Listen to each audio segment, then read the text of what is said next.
लेकिन यह सोचने के लिए भी हमको मजबूर करता है कि जिन लोगों ने देश की आजादी की बात कही और जो लोग देश के साथ इतने सालों तक राज किया, देश के ऊपर इतने सालों तक राज किया, उनकी प्रतिबद्धता, उनकी कॉन्शियसनेस, उनकी सोच में संविधान की जगह क्या थी, इस पर एक प्रश्न खड़ा होता है।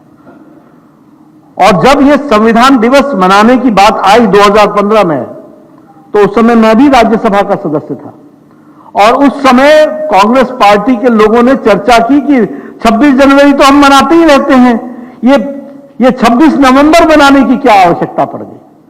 और 2 दिन बहस चली लोकसभा और राज्यसभा में और उसमें संविधान दिवस पहली बार मनाया गया।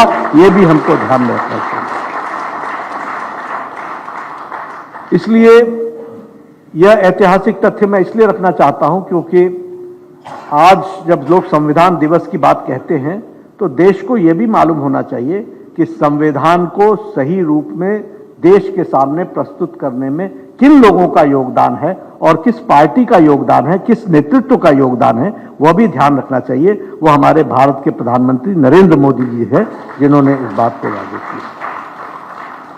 अभी बांसुरी जी ने हमारे सामने प्रियम्बल पढ़ा और जिस तरीके से हम लोगों इस बात के लिए कटिबद्ध हैं और भारतीय जनता पार्टी का सभी कार्यकर्ता और हमारी पंचनिष्ठाएं भी इस बात को कहती हैं कि no discrimination of sex, race, place of and freedom of speech, freedom of movement, तो वो सारी बातों को हम आगे बढ़ा रहे हैं।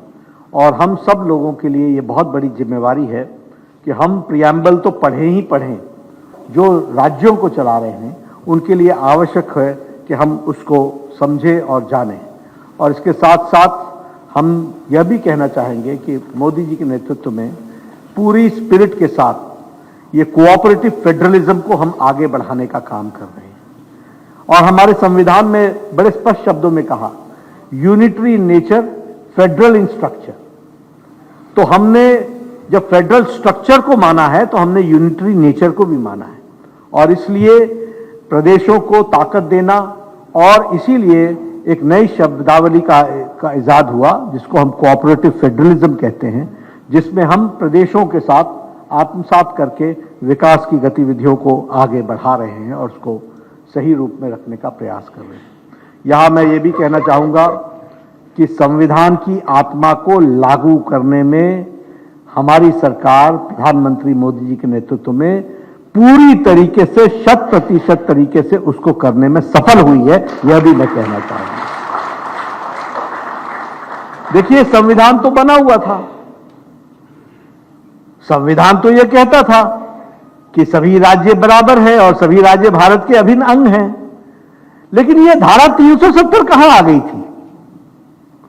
और यह धारा 370 इतने सालों से कहां अटकी हुई थी? ये 35A का एब्रोगेशन की में क्या दिक्कत आ रही थी?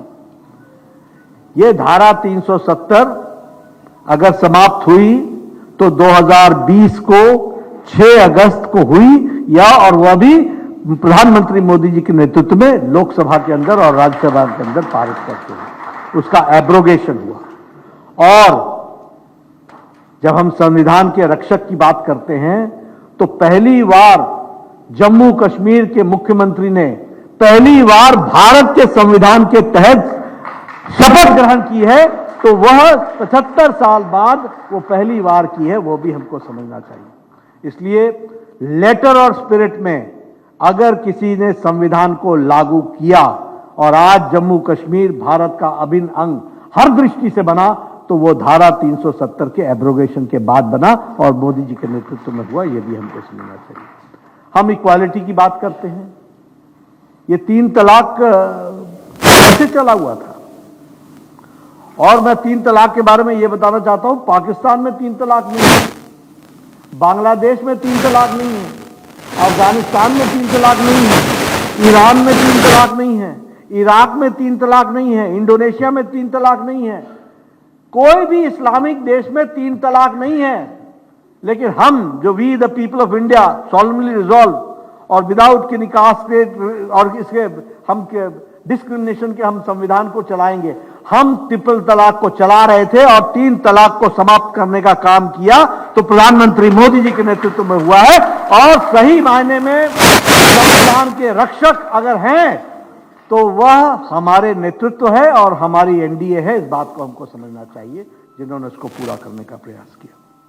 विमेन रिजर्वेशन, आखिर ये बिल तो बहुत पहले आ गया था। कितने साल अर्जुन जी? मेरे ख्याल से 40 साल। 96 में ये लोकसभा में रखा गया था। इसको 40 साल इंतजार किसने कराया?